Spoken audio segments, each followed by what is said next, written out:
unnecessary intro song to totally waste your time.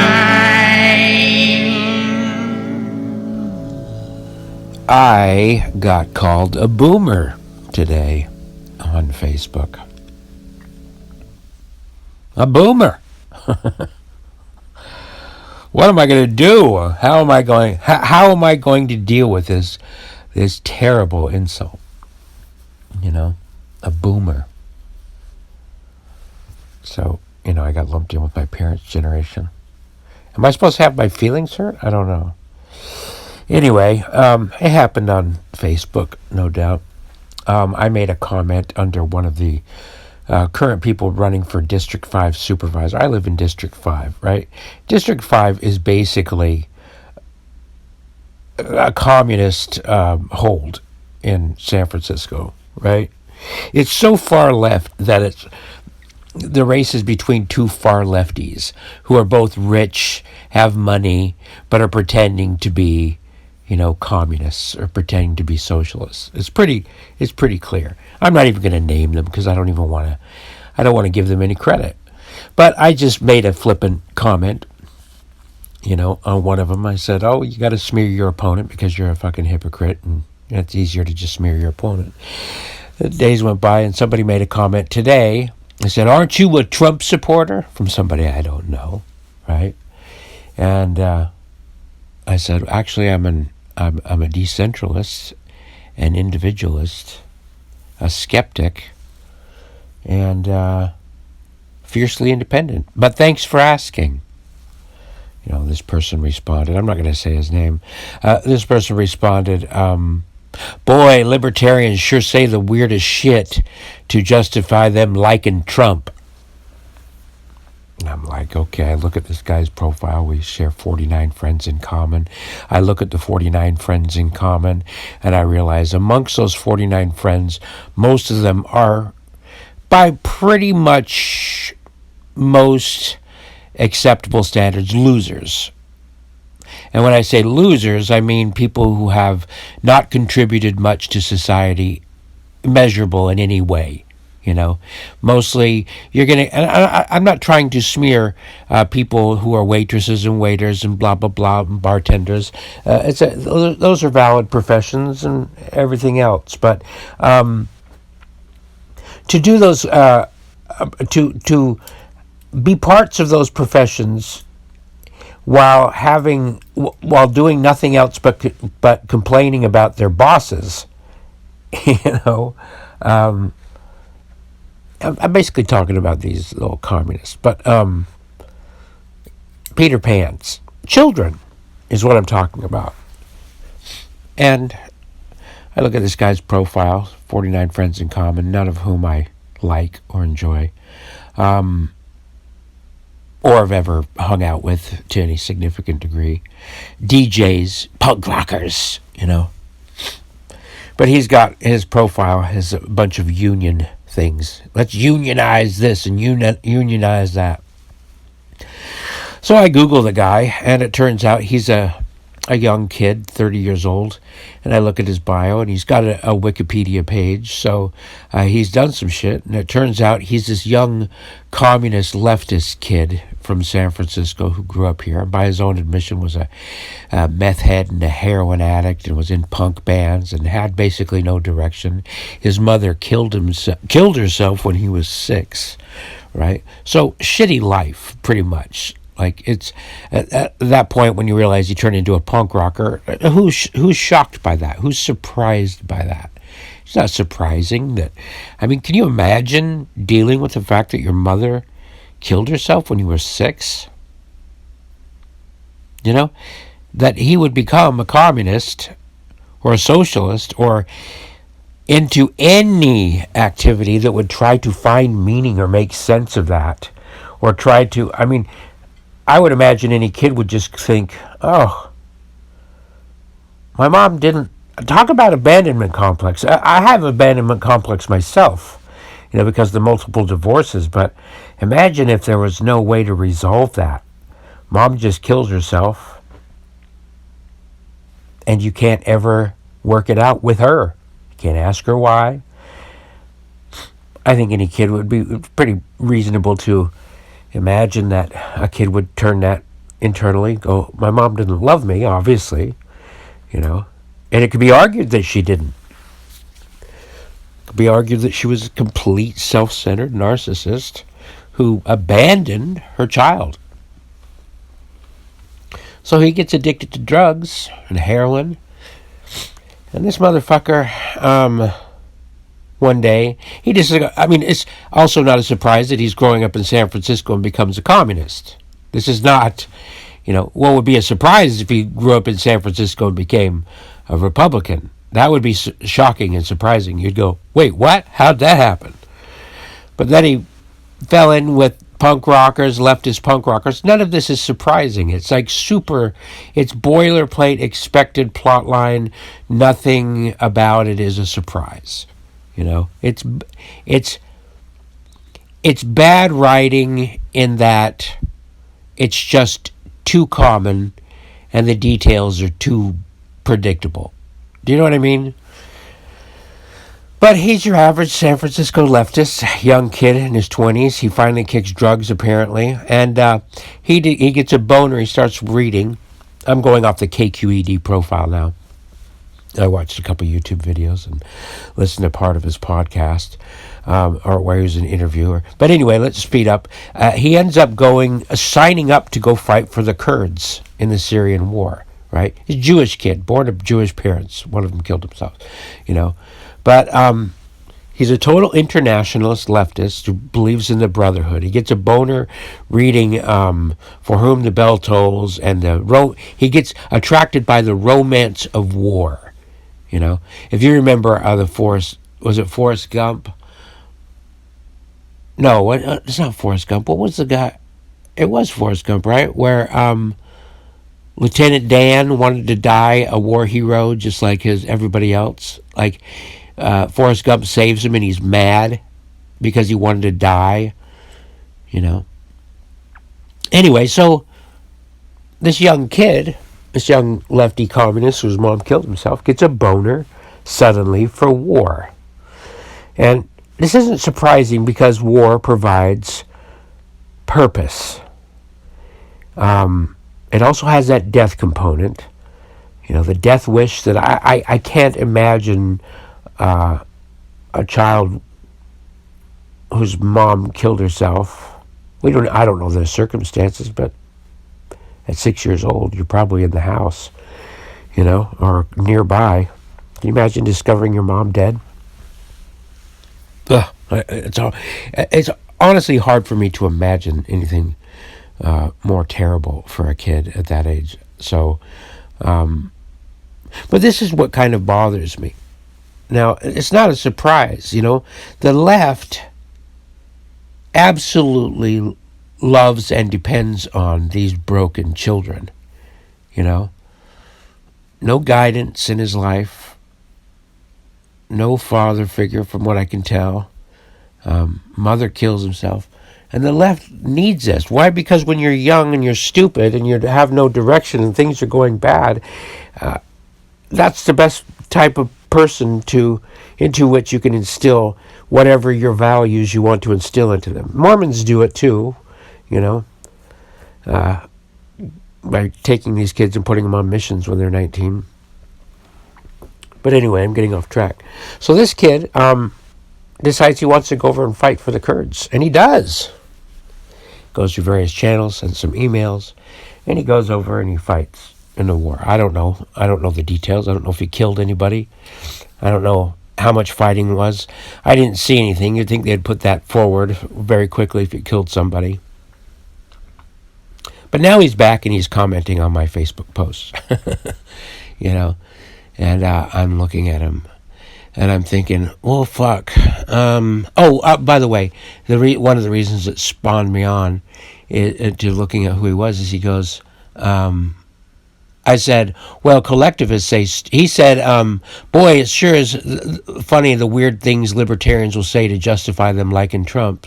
And I said, well, it sure is interesting the stupid things collectivists say because they're stupid. He responded, well, I am stupid. which was nice because that's something I would say. He said, well, I am stupid, but my podcast is more famous, more successful than yours. And I said, congratulations, I'll send you a ribbon. And he said, thanks, boomer. And I was like, yo, sick burn. You know, like, who cares? He's calling me a boomer. It's a funny thing, though, these youth. And the digging, I realize it all makes sense. This, again, there's nothing surprising about this, and I hope I'm not boring you. And, but everything about what he's doing makes complete sense given the circumstances. And I'm bothered by it because if you listen to this guy speak, he's got a very capable brain. He's got a capable sense of humor, you know. He's able to absorb things. But what he doesn't have is any sort of guidance. And here's now the problem that sucks, too. And I've seen this with Mormonism, is when you enlist these guys, and my theory is that, you know, most people fight and die for whatever army finds them first. You know? And this Kurdish army is the one that found him first. This communist, this International Brotherhood. And of course, how is that not an appealing idea for a kid whose mother committed suicide? A brotherhood. You know? It's not a sisterhood, it's a brotherhood. It's protection from the pain that's been caused by the one woman in his life that should have been protecting him. You know? The International Brotherhood is probably populated with tons of people who, the actual fighters, the actual people, you know, the workers, I'm using air quotes, people who have gotten the shit end of the stick. And they love that. The leftist organizers absolutely love it. They bank on it. It's why you see the left always populated with young kids. And his insult, that boomer thing, he's making fun of my age. It's almost like you just want to go, my boy, you don't understand that the passage of time will affect you too. Sorry, I just was William Shatner for a second. But you don't realize that when you're young, when you're 30. You think, oh God, 50 years old, that's 20 years away, that's forever. You know, that's never going to happen. But the problem I see with this poor kid, anyway, when he mentioned the podcast, I thought, yeah, I should just have him on my podcast. And I really thought about it. I thought, send him a message and go, hey, well, you seem like a kind of a smart kid. You're completely on the left. I'm tired of talking to people who agree with me. Let's say you come into a room with me on my van and we'll do a podcast where you can insult me to my face, you know. And I'm not saying that in a macho way. I just go, yeah, let's just trade. We can trade insults and we can talk about stuff, you know. I thought about doing this, but the more I looked into him, the more I thought, now, why would I do that? Why would I invite a person whose moral compass is geared towards literally signing up to hold a gun and to shoot opponents in the head to fulfill his savior complex or his hero boner? You know? Could I be any dumber than to do that? No. I mean, when you're that far gone and you're still young and you don't have any age behind you to be able to figure out what you're doing, no matter how capable your brain is, the thing that you don't get when you're young is that time is valuable. And time creates a certain kind of wisdom and a certain kind of knowledge that does not come any other way. You can't bypass it. And even if you're ahead of the game when you're young, you still can't leapfrog over the knowledge that only time will teach you. You know, and when you got a young guy like that with nothing to lose, literally nothing to lose. I don't know what his relationships are like. He doesn't have a mother to lose. I don't know what his family is like. What's his brotherhood? You know, this international brotherhood, these distant strangers all over the world. You know, that's not real life. That's not like real children or real connections. You know, what has he got to lose? Obviously, he doesn't have much to lose, or else he wouldn't be signing up to go fight for the Kurds. You know, with a secret dream that he might die on the battlefield a hero. You know, and have the whole thing be over. There's a lot of pain in this person's life. It's obvious. It's very obvious. He's running to an international brotherhood. Could love be any more watered down, more distant than an international brotherhood? You know, they marketed it as being the biggest of all love. But it's not. It's the most watered down love you will ever find. You know, because it applies to strangers in faraway places. Can you imagine getting on a plane and fighting for strangers like that? Can you imagine what must have happened? I mean, we know what happened to this guy. His mother killed herself. There's no getting over that. The meth addiction, the heroin addiction, the nightlife, the punk rock, the self-destruction, the romance of war, all of it. This is psychoanalysis 101. It's the most basic fucking shit. All leads to compensating for that or finding some sort of resolution with that. Do I want to be on a podcast with a guy like that as a non-sympathizer to that cause? Do I want to be the one to deliver the news that the International Brotherhood is the thinnest of all loves? You know? No.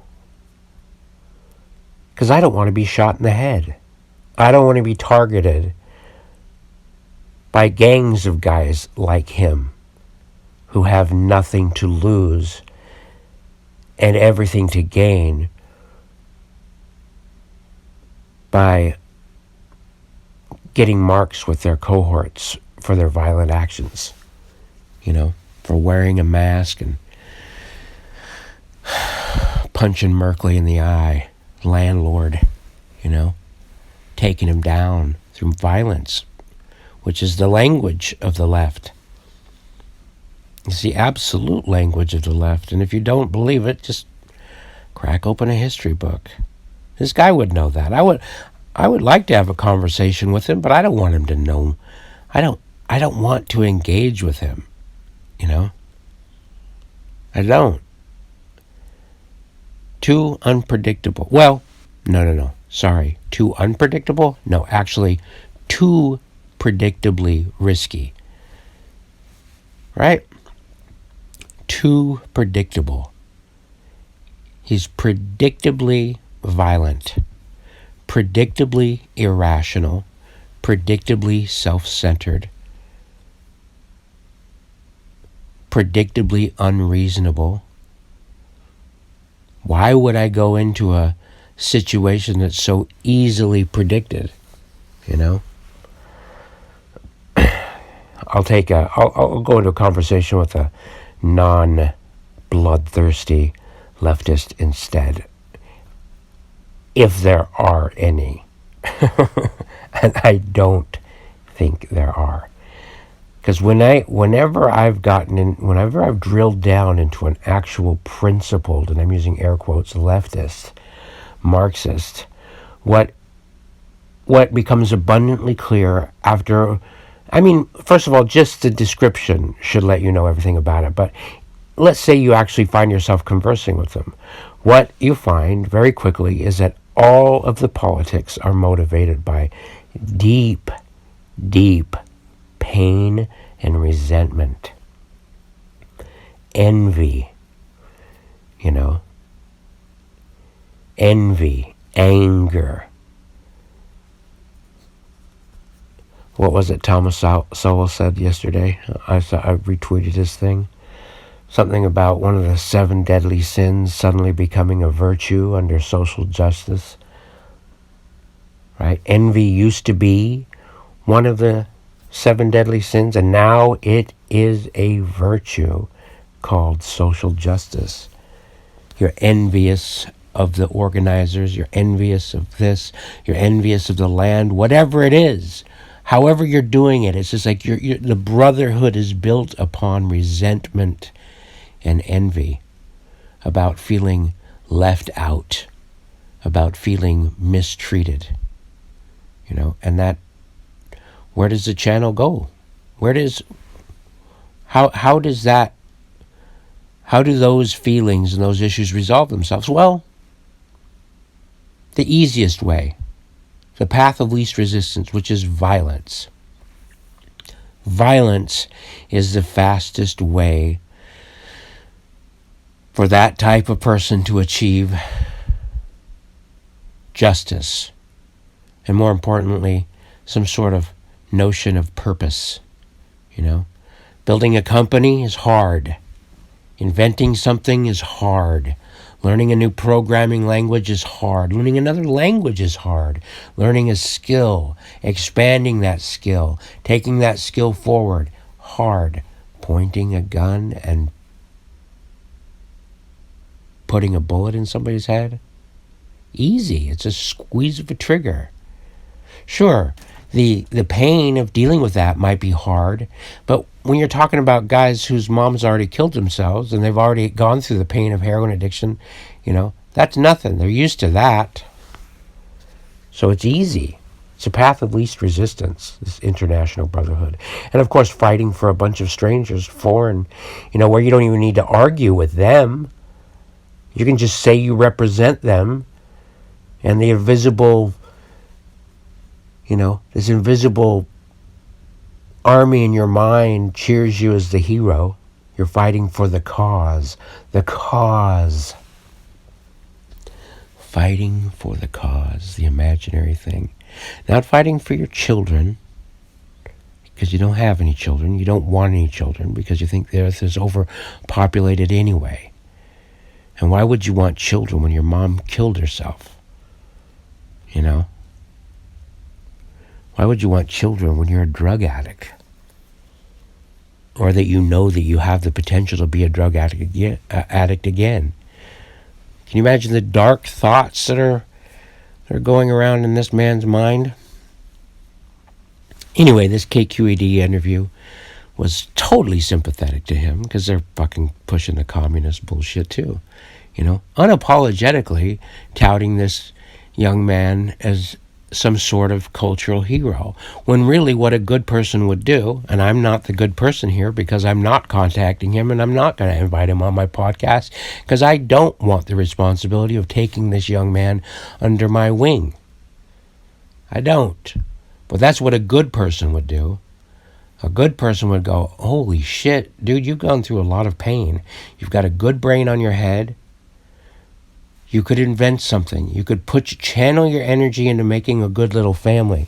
Channel your energy, and rather than trying to steal the company away from your boss by unionizing, invent your own company. Employ a bunch of people. This brotherhood of fighting against the doers, I get it. It's resentment. It's anger. It's rage. And I understand your rage. That rage of losing your mother to suicide has got to be incalculable, But channel that energy if you can. At least use your capable brain and figure your way around it. This is what's sad about this story. And it's kind of the sad thing about, like, I've got a Mormon friend who's a big famous Mormon singer, and the Mormon church has got their claws into him, and they've touted him as Mormon, and it's become so much part of his identity that getting out of it in the public eye is so hard, because nobody really wants to go, oops, I was wrong. I do. I have no problem with that. I enjoy that. But for I'm an outlier. Most people don't like the shame of ever having been wrong, even though that's one thing every single person has in common is they're wrong. And smart people look at being wrong and being found out they're wrong as being part of the process and to getting more data.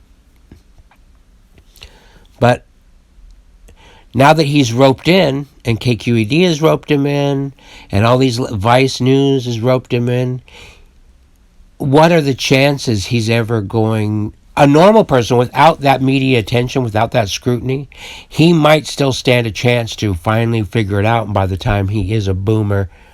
I know that he can't become a boomer, but by the time he's 50... I'm not a boomer, I'm a Gen Xer, by the way. Of course you know this. But by the time he's 50, he might...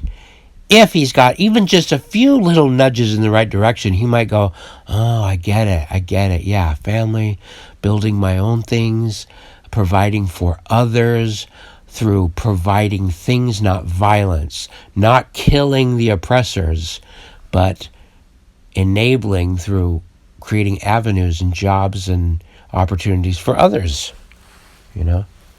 He might get that one day, but it's going to be very difficult now that he is known for being this hipster who went and fought ISIS, on behalf of the Kurds, on behalf of the International Brotherhood, on behalf of the Democratic Socialists, on behalf of communists. Okay? It's shocking how it's getting to be so... They're not even hiding anymore. It's like this younger generation, people like him, are outright just saying, no, I'm a communist. They're not even trying to hide it under democratic socialism like Bernie and the gang. They're just coming out and saying, no, we're communists. We're fighting for the International Brotherhood, and I'm willing to, shoot people in the face for it. So, yeah, I don't want to have him on my podcast. Maybe over the phone, but I don't even want him to be on... I don't even want to be on his radar. That's why I don't even want to use his name here, because I don't want it to come up on some search thing.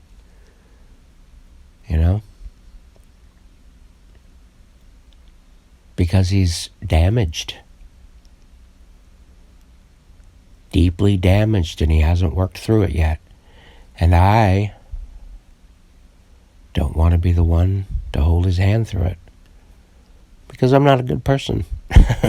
I'm not that guy. I'm not going to be a surrogate dad or a surrogate mom. I don't have time for it, especially because